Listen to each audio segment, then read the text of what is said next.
బాగున్నారా?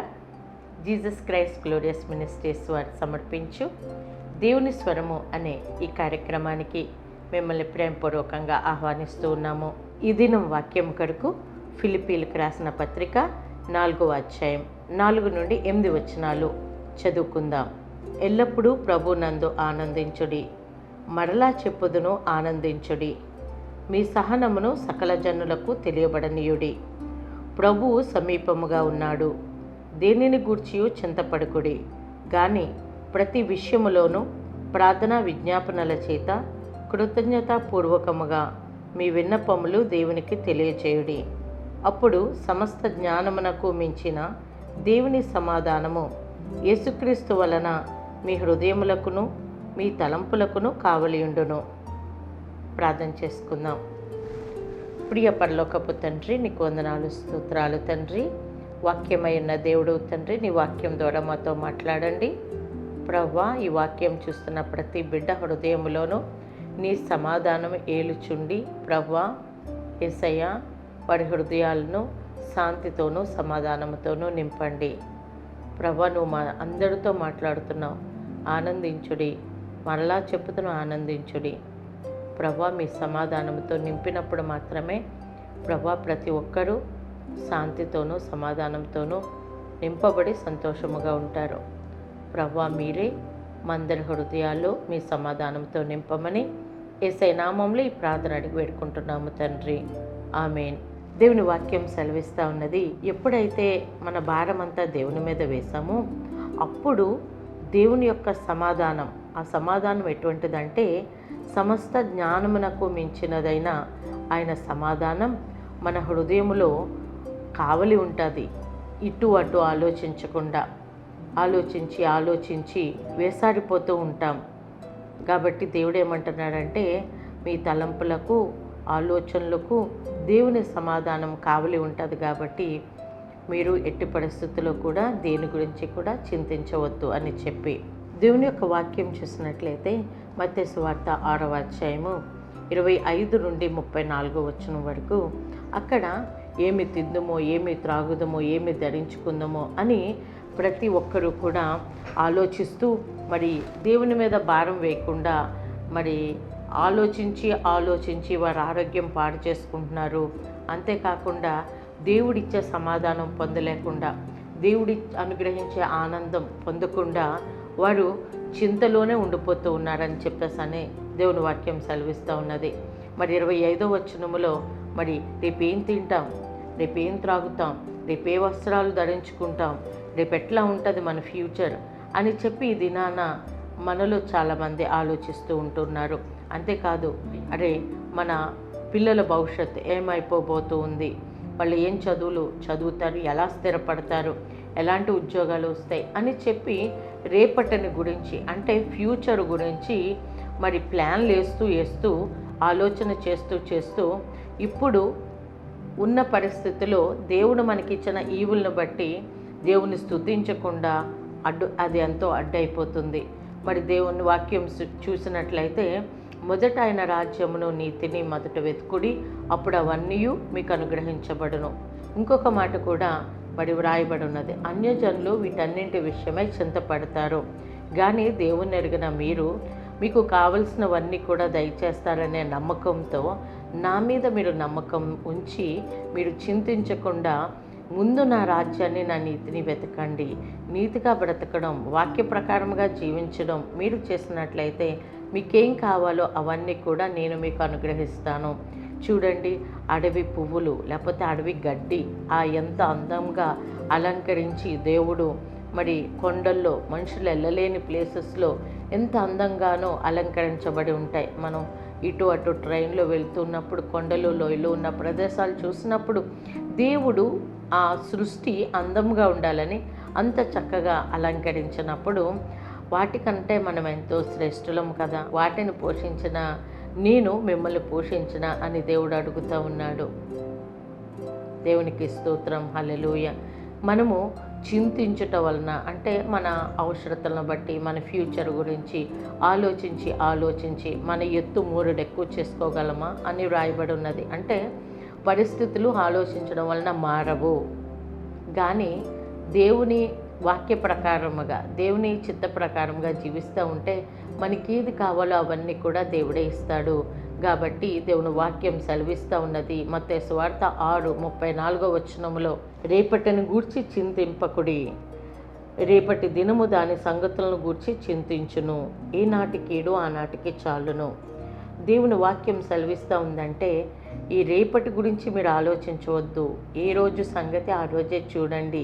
మనకి దేవుడిచ్చిన ఆయుష్ను బట్టి, ఆరోగ్యాన్ని బట్టి, ఈవులను బట్టి, మన పిల్లల్ని బట్టి, మన ప్రస్తుతం ఉన్న పరిస్థితులన్నిటిని బట్టి దేవుణ్ణి స్తుతించుకుంటూ మరి దేవుని వాక్య ప్రకారంగా జీవిస్తూ ఉంటే మనకి కావలసినవన్నీ దేవుడే ఇస్తాడు. మనము అనవసరముగా దేవుడిచ్చే సమాధానమును మన హృదయములో ఏలనివ్వకుండా, మన హృదయము శాంతి లేకుండా, భద్రత లేనట్టుగా మనం జీవిస్తూ ఉంటున్నామని దేవుని వాక్యం సెలవిస్తూ ఉన్నది. సెక్యూరిటీ లేనప్పుడు ఎంతగా కలవరం పడిపోతాం. మనమున్న ప్లేస్ మంచిగా లేదు, సెక్యూరిటీ లేదు అని అన్నప్పుడు మనం అసలు స్థిమితంగా నిద్ర కూడా నిద్రపోలేం. కానీ దేవుడు మనకి కాపుదల, భద్రత, అటువంటి దేవుణ్ణి మనం కలిగి ఉన్నాం. ఆయన కునుకకుండా, నిద్రపోకుండా మనల్ని కాచి కాపాడే దేవుడు. అటువంటి దేవుణ్ణి మనం కలిగి ఉన్నాం అనే నమ్మికతో ఉన్నట్లయితే ఖచ్చితంగా ప్రశాంతంగా మనం పడుకోగలం. అభద్రతా భావం మనకి ఎట్టి పరిస్థితుల్లో కూడా రాకూడదు. ఎందుకంటే ఒక సెక్యూరిటీని మనం నియమించుకుంటే ఒకవేళ నిద్ర వచ్చి నిద్రపోతాడేమో, కానీ దేవుడు కునుకకుండా, నిద్రపోకుండా మనల్ని కాపాడే దేవుడు. ప్రైజ్ ది లార్డ్, హల్లెలూయా. ఇంకా మనము చూసినట్లయితే కొలస్సీ 3:12-15 ఒకసారి చూద్దాం. కాగా దేవుని చేత ఏర్పరచబడిన వారును పరిశుద్ధులను ప్రియులైన వారికి తగినట్లు మీరు జాలిగల మనస్సును, దయాళుత్వమును, వినయమును, సాత్వికమును, దీర్ఘశాంతమును ధరించుకొనుడి. ఎవడైనను తనకు హాని చేశానని ఒకడు అనుకుని ఎడల ఒకరినొకడు సహించుచు ఒకరినొకడు క్షమించుడి. ప్రభు మిమ్మును క్షమించులాగున మీరును క్షమించుడి. వీటన్నిటికీ పైన పరిపూర్ణతకు అనుబంధమైన ప్రేమను ధరించుకొనుడి. క్రీస్తు అనుగ్రహించు సమాధానము మీ హృదయములలో ఏలుచుండనీయుడి. ఇందుకొరకే మీరొక్క శరీరముగా పిలువబడితిరి మరియు కృతజ్ఞతలై ఉండుడి. సంగీతములతోనూ, కీర్తనలతోనూ, ఆత్మ సంబంధమైన పద్యములతోనూ ఒకరినొకడు బోధించుచు, బుద్ధి చెప్పుచు, కృపా సహితముగా మీ హృదయములలో దేవుని గూర్చి గానము చేయుచు, సమస్త విధమైన జ్ఞానముతో క్రీస్తు వాక్యము మీలో సమృద్ధిగా నివసింపనీయుడి. ఇక్కడ మనము చూసినట్లయితే దేవుని వాక్యం ఏ రీతిగా మనం ఉండాలని కోరుతూ ఉన్నది అనే విషయాలు మనం చూస్తాం.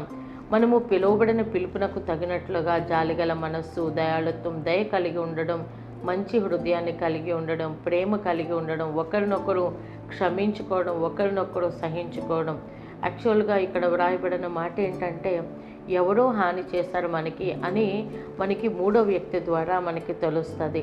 హాని చేశాడు అన్న మాట వినంగానే మన హృదయంలో ఎంతో బాధ వస్తుంది.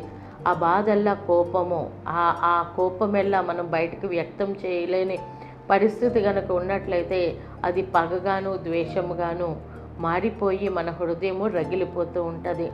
దేవుడు అనుగ్రహించే సమాధానం మన హృదయంలో ఎంత మాత్రం ఉండకుండా మన హృదయములో కోపము, ద్వేషము ఇవన్నీ చోటు చేసుకుంటాయి. ఆ వ్యక్తి జ్ఞాపకం రాగానే, ఆ పరిస్థితి అంతా జ్ఞాపకం రాగానే హృదయము రగిలిపోతుంది. అప్పుడు సమాధానం మనం కోల్పోతాం. దేవుని వాక్యం సెలవిస్తూ ఉన్నది ఏంటంటే ఒకవేళ మీకు ఆ వ్యక్తి హాని చేశాడు అని చెప్పి మీకు ఎవరన్నా చెప్పినప్పటికీ కూడా అది నిజమో కాదో కూడా తెలియదు. నిజమో కాదో రుజువు చేసుకోవడానికి కూడా మనం ప్రయత్నించక్కర్లేదు. మనము చేయవలసింది ఒక్కటే. దేవుని వాక్యం సెలవిస్తూ ఉన్నది మీరు ఒకరినొకరు క్షమించుకోవాలి. ఎలాగ యేసయ్య మనల్ని ఉచితంగా క్షమించారో అదే రీతిగా మనము కూడా మన తోటి వారిని ఎవరు మనకి హాని చేశారు అని అనుకుంటున్నామో వారిని యేసయ్య మనల్ని క్షమించినట్లుగా క్షమించాలి, ఓర్చుకోవాలి, సహనము చూపించాలి. ప్రేమ అనేకమైన పాపములను కప్పును. 1 కొరింథీలో కూడా 13వ అధ్యాయంలో రాయబడి ఉన్నది. అయితే ఎప్పుడైతే మనము ప్రేమ కలిగి ఉన్నామో, దేవుడు క్షమించినట్లుగా మనము కూడా క్షమించామో, మన హృదయంలో ఉన్న ఆ పగ, ద్వేషము, అశాంతి, చెలరేగిపోతూ ఉన్న, రగిలిపోతున్న హృదయం అంతా కూడా చల్లబడిచిపోతుంది. ప్రైజ్ ది లార్డ్, హల్లెలూయా. దేవుని యొక్క సమాధానం మన హృదయములోనికి ఒక నది వలె ప్రవహించి మన హృదయము నిండుగా ఆయన సమాధానంతో నిండిపోతుంది. దేవునికి స్తోత్రం, హల్లెలూయా. మరి ఇక్కడ ఇంకను దేవుని వాక్యం సెలవిస్తూ ఉన్నది ఏంటంటే, మనకి చేసిన దేవుడు కార్యాలన్నిటినీ జ్ఞాపకం చేసుకుంటూ దేవుని స్తుతించుకుంటూ పద్యాలతో పాటలతో దేవుని స్తుతించుకుంటూ ఒకరినొకరు పురుకొల్పుకుంటూ ఉండాలి అన్నది దేవుని వాక్యం సెలవిస్తూ ఉన్నది. ఓ ప్రియ సహోదరి లేదా సహోదరుడా, నీ హృదయము ఎందుకు అశాంతితో నిండిపోయి ఉన్నది? నీ సహోదరుడి మీద నువ్వు కలిగి ఉన్న కోపం బట్టే కదా, క్షమించలేని తనం బట్టే కదా. మరి నీ హృదయము దేవుడు తన శాంతితో నింపుతాను, తన సమాధానం మన హృదయాల్లో ఏలబడి చేయాలని దేవుని వాక్యం సెలవిస్తూ ఉంటే, నీలో ఏది కమాండ్ చేస్తుంది, ఏది రూల్ చేస్తుంది? నా ప్రియ స్నేహితుడా, మరి నీ హృదయాన్ని ఒకవేళ దేవుని సమాధానముతో మరి రూల్ చేయకుండా అశాంతితో నువ్వు చెలరేకపోతూ ఉన్నావంటే దేవుడు ఈ దినమే మాట్లాడుతూ ఉన్నాడు నీతో. నీ హృదయంలో ఉన్న ఆ అశాంతి పోవాలి అని అంటే దేవుని ప్రేమ నువ్వు కలిగి ఉండాలి, దేవుని యొక్క క్షమించే గుణం నువ్వు కలిగి ఉండాలి. అప్పుడు మాత్రమే దేవుడిచ్చిన సమాధానం నిన్ను రూల్ చేస్తుంది, నీ హృదయం నిండుగా నిండిపోయి ఉంటుంది. ప్రైజ్ ది లార్డ్, హల్లెలూయా. దేవుడు చాలా మంచి దేవుడు. ఆయన ఏమంటున్నారంటే, నా శాంతినే మీకు అనుగ్రహిస్తూ ఉన్నాను. యోహాను సువార్త 14:27 మనము చూసినట్లయితే, శాంతిని మీకు అనుగ్రహించి వెళ్ళుచున్నాను, నా శాంతినే మీకు అనుగ్రహించుచున్నాను, లోకమిచ్చినట్లుగా నేను మీకు అనుగ్రహించటలేదు, మీ హృదయమును కలవరపడనీయకుడి, వెడవనీయకుడి. మరి దేవుడు తన శాంతిని మన హృదయంలో పెడతానని దేవుడు సెలవిస్తూ ఉన్నాడు. మరి దేని విషయంలో నువ్వు దేవుడిచ్చిన శాంతిని, దేవుడి అనుగ్రహించే సమాధానాన్ని నువ్వు కోల్పోతూ ఉన్నావు? మరి ఇక్కడ అంటున్నారు, కలవరపడనీయకుడి, వెరవనీయకుడి. మీ హృదయంలో ఏది మిమ్మల్ని రూల్ అవుట్ చేసి దేవుడు ఇచ్చిన శాంతిని, దేవుడు అనుగ్రహించే సమాధానమును దొంగిలిస్తూ ఉన్నది? మనము చూసినట్లయితే దేవుడేమో శాంతినిస్తున్నాడు, దేవుడేమో సమాధానాన్ని ఇస్తున్నాడు. మన హృదయంలో ఏమో జరిగిపోయిన విషయాలు తవ్వి తీసుకుని శాంతిని కోల్పోతూ ఉన్నాం, దేవుడిచ్చిన సమాధానాన్ని కోల్పోతూ ఉన్నాం. మరి దేవుడు కోరుతూ ఉన్నాడు ఏమిటంటే, నా శాంతితో మీ హృదయాలు నింపాలని కోరుతూ ఉన్నాను, నా సమాధానం మీ హృదయంలోనికి నదివలే ప్రవహించాలని కోరుతూ ఉన్నాను అని దేవుడు మాట్లాడుతూ ఉన్నాడు. దేవునికి స్తోత్రం, హల్లెలూయా. కొంతమంది వారి హృదయంలో మరి సమాధానం లేకుండా, శాంతి లేకుండా ఉండడానికి కారణం మరి అవసరతలు ఎన్నో ఉంటాయి. కంపల్సరిగా కట్టాల్సిన ఫీజులు, లేకపోతే ఆ టైంకి కావాల్సిన పుస్తకాలు పిల్లల విషయంలో కొనడానికి లేకపోవడం, డబ్బులు లేకపోవడం, ఏదో ఒక అవసరత అది తీర్చబడలేదని, అరే ఈ అవసరత ఉన్నది ఎలాగా, ఎవరిని అడుగుదాం, ఎవరిని హెల్ప్ అడుగుదాం, లేకపోతే అప్పు చేద్దామా, లేకపోతే ఏం చేద్దాం అని చెప్పి రకరకాలుగా ఆలోచిస్తూ మరి కలవరపడిపోతూ దేవుడిచ్చే సమాధానాన్ని, శాంతిని కోల్పోతారు. మీరు అడగవచ్చు కదా, ఏమండి అవసరతలో ఉన్నాం, మరి అది తప్పనిసరిగా కావాలి, అలాంటి పరిస్థితుల్లో దాని గురించి ఆలోచించకుండా, దాని గురించి చింతించకుండా ఎలా ఉండమంటారు, ఏం చేయమంటారు? మా హృదయంలో శాంతి ఎలాగొస్తుంది, సమాధానం ఎలాగొస్తుంది, మాకు ఇన్ని అవసరతలు ఉండంగా అని చెప్పి ఒకవేళ మీరు నన్ను ప్రశ్నించవచ్చు. అదే ప్రశ్న మీ హృదయంలో ఉంది కదా. దేవుని వాక్యం ఏమని సెలవిస్తూ ఉందో ఒక్కసారి చూద్దామా? మత్తయి సువార్త 7:7, 7, 8, 9, 10 మనము చూసినట్లయితే, అడుగుడి మీకు ఇయ్యబడును, వెదుకుడి మీకు దొరుకును, తట్టుడి మీకు తీయబడును, అడుగు ప్రతి వాడును పొందుకుంటాడని దేవుని వాక్యం సెలవిస్తూ ఉన్నది. అంతేకాదు, ఎవరు అడిగితే వాళ్ళు ఏది అడిగితే అది దేవుడిచ్చే దేవుడు. ప్రైజ్ ది లార్డ్, హల్లెలూయా. అంతేకాదు, అక్కడ ఇంకొక మాట కూడా వ్రాయబడి ఉన్నది. అదేంటంటే, ఒకవేళ మీ పిల్లలు మిమ్మల్ని రొట్టెను అడిగితే ఎవరైనా రాయినిస్తారా? చేపను అడిగితే పామునిస్తారా? మీరు ఈ లోకంలో ఉండే మీరే మీ పిల్లలకు మంచి ఇవులు ఇయ్యనెరిగి ఉంటే, పరలోకమందున్న నేను ఇంకా మంచి, ముఖ్యంగా మంచివి, శ్రేష్టమైనవి మీరు ఏది అడిగితే అందులో మీరు అడిగిన దానికన్నా శ్రేష్టమైనది నేను ఇస్తాను కదా. దేవుని వాగ్దానాలు ఎప్పుడు కూడా సత్యమైనవి. దేవుడు పరిశుద్ధ గ్రంథంలో వ్రాయించిన ప్రతి మాట కూడా ఏదో అప్పుడు వారి కొరకు అనుకోవడం కాదు. ఈ దినాన ఇప్పటికీ కూడా ఇది జీవము కలిగింది. ఈ దినం కూడా ఈ వాక్యం క్లెయిమ్ చేసి, ప్రభువా నేను అడుగుతున్నాను, నాకు దయచే ప్రవ్వా అని అంటే దేవుడు తప్పక నీ అవసరతలు తీరుస్తాడు. నీవు నీ అక్కరగా ఉన్న విషయాల గురించి చింతించి నీ మనసును పాడు చేసుకోనక్కర్లేదు. సర్వశక్తి కలిగిన దేవుడు, సకల ఐశ్వర్యములు ఆయన యందే గుప్తమై ఉన్నవి, సర్వ సంపదలు కానీ ఆయన. ఎఫ్ఎస్సి 3:20లో మనము చూసినట్లయితే మనము అడిగే వాటికన్నా ఊహించే వాటికన్నా అత్యధికముగా దయచేసే దేవుడు అని వాక్యం సెలవిస్తూ ఉన్నది. అంటే నువ్వేం అడుగుతున్నావు, ఒకవేళ నువ్వు ఇంకా చాలా తక్కువ అడుగుతున్నావేమో కానీ దేవుడు నీకు ఆయన సమృద్ధిలో నుండి, ఆయన ఐశ్వర్యములో నుండి నీకు కావలసిన దానికన్నా అత్యధికంగానే దయచేస్తాడు. దేవునికి స్తోత్రం, హల్లెలూయా. దేవుడు ఎప్పుడు కూడా మనం అడుగుతూ ఉంటే ఇవ్వకుండా వెనుక దాచుకోవడానికి ఆయన పరలోకపు తండ్రి. మనం సంతోషించాలని, ఎప్పుడు ఆనందంగా ఉండాలని, ఎప్పుడు ఆయన శాంతితో ఆయన సమాధానంతో మన హృదయాలు నిండి మనము సంతోషముతో ఆయన స్తుతించాలని దేవుడు కోరుతూ ఉంటాడు. దేవునికి స్తోత్రం, హల్లెలూయా.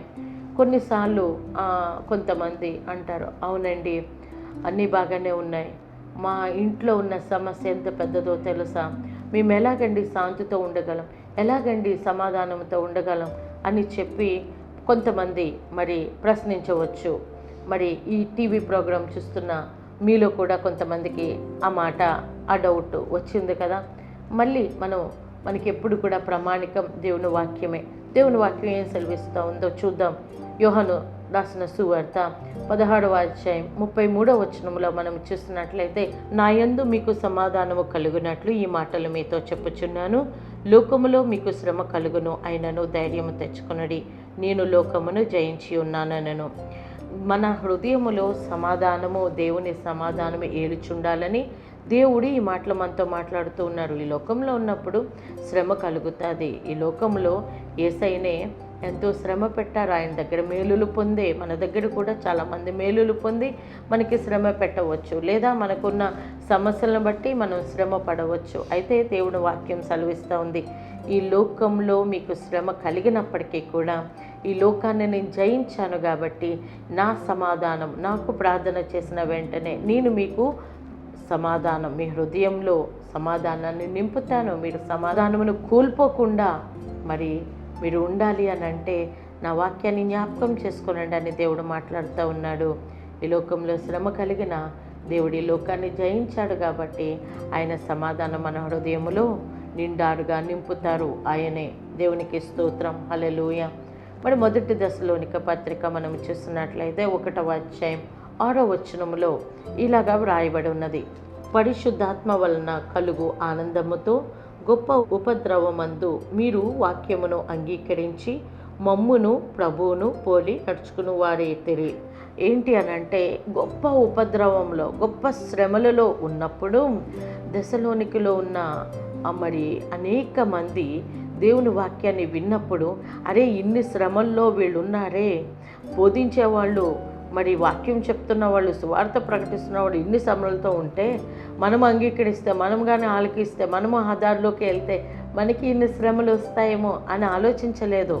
ఇన్ని శ్రమలలో కూడా యేసయ్యని వీరు ప్రకటిస్తున్నారు అని అంటే ఇందులో ఎంత శక్తి ఉందో కదా, ఇందులో ఎంత నిజం ఉందో కదా అని చెప్పి గొప్ప ఉపద్రవంలో ఉన్నప్పటికీ కూడా వారు వాక్యమును విని వాక్యమును అంగీకరించి పరిశుద్ధాత్మ వలన కలుగు ఆనందముతో వారు ఆ శ్రమల్ని చులకనే చేసేస్తారు. ఆ శ్రమల్ని పట్టించుకోకుండా మళ్ళీ వాళ్ళు ఎలా జీవించారంట, పౌలు అంటూ ఉన్నాడు, మమ్మల్ని ప్రభువును పోలిమి నడుచుకుంటూ ఉన్నాడు. అయితే శ్రమలు ఎదురుగుండా ఉన్నాయి, ఆ శ్రమల్లో వారు వాక్యాన్ని అంగీకరించారు, ఆ శ్రమల గుండానే నడుస్తూ ఉన్నారు. దేవుని వాక్య ప్రకారముగా యేసయ్యను పోలి నడుచుకుంటూ ఉన్నారు. అది ఎలా జరుగుతుందంటే పరిశుద్ధాత్మ అనుగ్రహించే ఆనందముతో. ప్రైజ్ ది లార్డ్, హల్లెలూయా. పరిశుద్ధాత్మ దేవుడు తన ఆనందాన్ని ఇస్తూ ఆ శ్రమల్లో కూడా వాడు ఉన్నప్పుడు వాడి హృదయంలో ఏమి నిండి ఉందంటే దేవుని యొక్క శాంతి, దేవుని యొక్క సమాధానము. అందుకే వాడు ఆ పరిస్థితుల్లో కూడా వారి హృదయంలో చెక్కు చెదరని సంతోషము, ఆనందంతో నింపబడి ఉన్నారు. మొదటి దశలోనిక పత్రిక 3వ అధ్యాయం మొదటి నుంచి కొన్ని వచనాలు ఇంపార్టెంట్ పాయింట్స్ నేను చదువుతాను, గమనించండి. ఈ శ్రమల వలన ఎవడునూ కదిలింపబడకుండానట్లు మిమ్మును స్థిరపరచుటకును, మీ విశ్వాస విషయమై మిమ్మును హెచ్చరించుటకును మన సహోదరును క్రీస్తు సువార్త విషయములో దేవుని పరిచారకునైన తిమోతిని పంపితిమి. ముందుగా చెప్పబడినట్లు ఇట్టి శ్రమలు అనుభవించుటకు మనము నియమింపబడిన వారమని మీరు ఎరుగుదురు.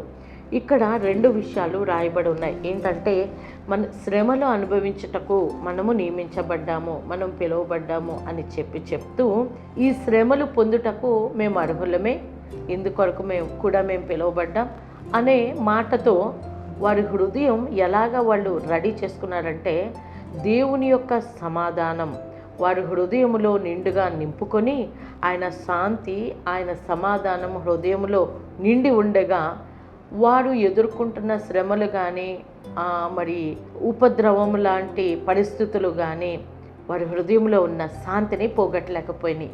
ప్రైజ్ ది లార్డ్, హల్లెలూయా.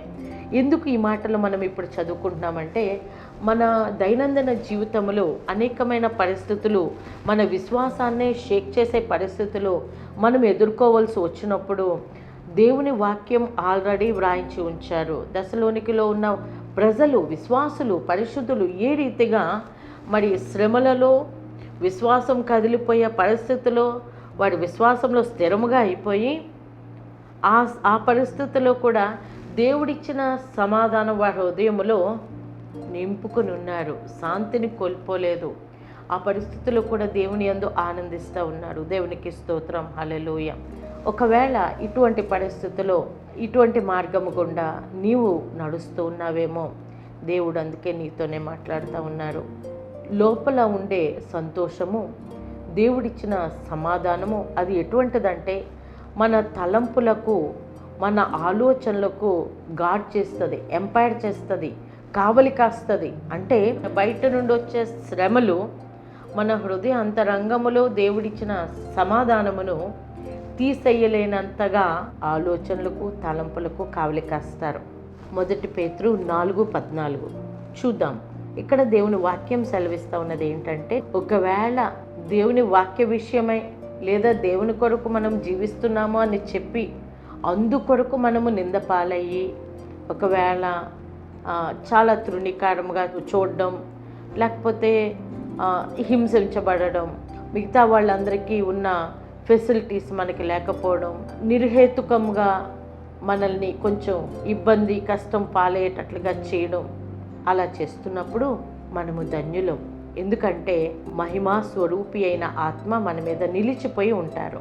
దేవునికి స్తోత్రం, హల్లెలూయా.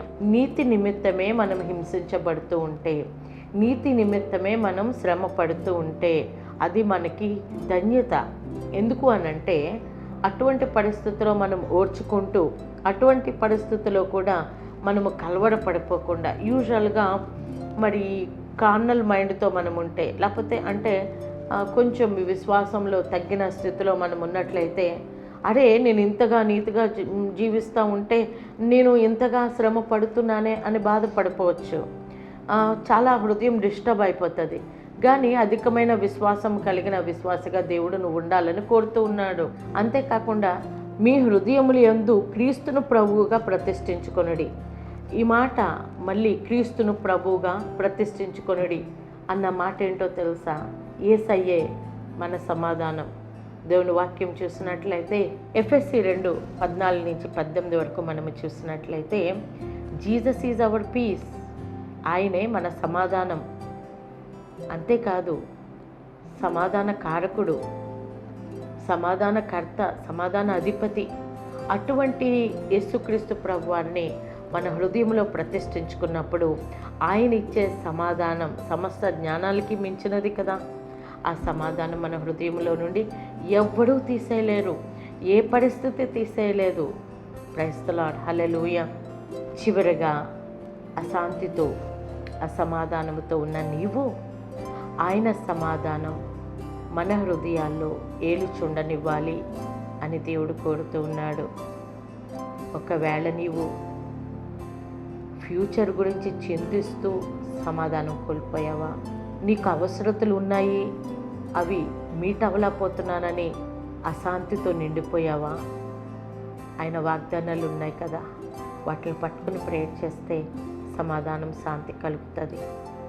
ఒకవేళ శ్రమల్లో గుండా నడుస్తూ ఉండి నువ్వు శాంతిని కోల్పోతున్నావా?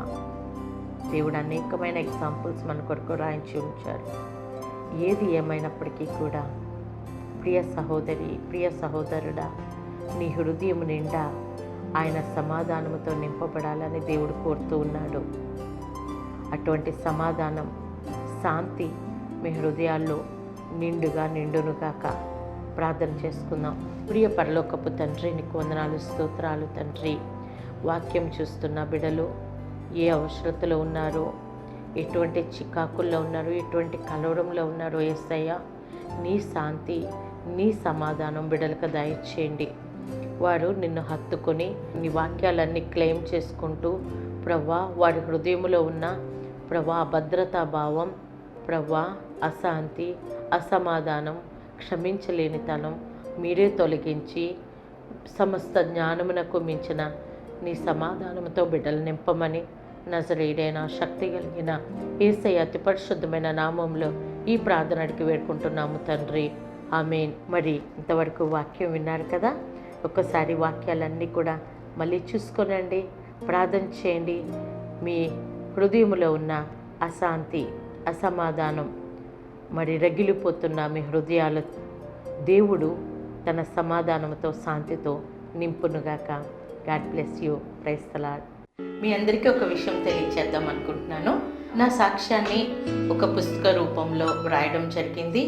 ఎంతోమంది దీని కొరకు ప్రార్థించారు, ప్రోత్సాహపరిచారు. దేవుని యొక్క మహాకృప వల్ల మాత్రమే నా సాక్ష్యాన్ని పుస్తక రూపంలో రాయగలిగాను.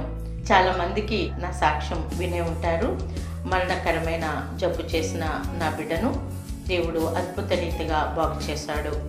మరి ఎవరైనా అటువంటి పరిస్థితుల్లో, అనారోగ్య పరిస్థితుల్లో ఉన్న వారికి ఏ వాక్యాలు పెట్టుకుని నేను ప్రార్థించాను బాబు గురించి 3.5 సంవత్సరాలు అందులో పొందుపరిచి ఉన్నాయి కాబట్టి అటువంటి పరిస్థితుల్లో ఉన్న వారికి ఉపయోగకరంగా ఉంటుంది. అంతేకాకుండా నా భర్త డాక్టర్ భాస్కరన్ గారు దేవుని ఎరగకుండా ఉన్నప్పుడు ఏ రీతిగా ఆయన గురించి ప్రార్థించాను, ఏ వాక్యాలు పెట్టుకున్నాను, ఏ రీతిగా నా జీవితంలో దేవునికి ఇష్టం లేని ప్రవర్తనను సరి చేసుకున్నట్టు ద్వారా నా జీవితంలో దేవుడు ఈ 2 అద్భుత కార్యాలు చేశారు. నా భర్త దేవునిలోనికి వచ్చారు. మరి నా బిడ్డ ఇప్పటికీ బ్రతికే ఉన్నాడు. అతి త్వరలో పాస్టర్ అవుతాడు కూడా. ఈ విషయాలన్నీ ఈ పుస్తకంలో రాయబడి ఉన్నాయి కాబట్టి మీకు తప్పకుండా ఉపయోగపడుతుందని ఆశతో నేను ఈ పుస్తకాన్ని దేవుని ప్రేరేపణ వలన రాయడం జరిగింది. మీరు ఈ పుస్తకాన్ని తప్పక మమ్మల్ని సంప్రదించి పొందుకొనండి. మీరు చదివిన తర్వాత మిగతా వారికి కూడా ఈ పుస్తకాన్ని పరిచయం చేయండి. God bless you.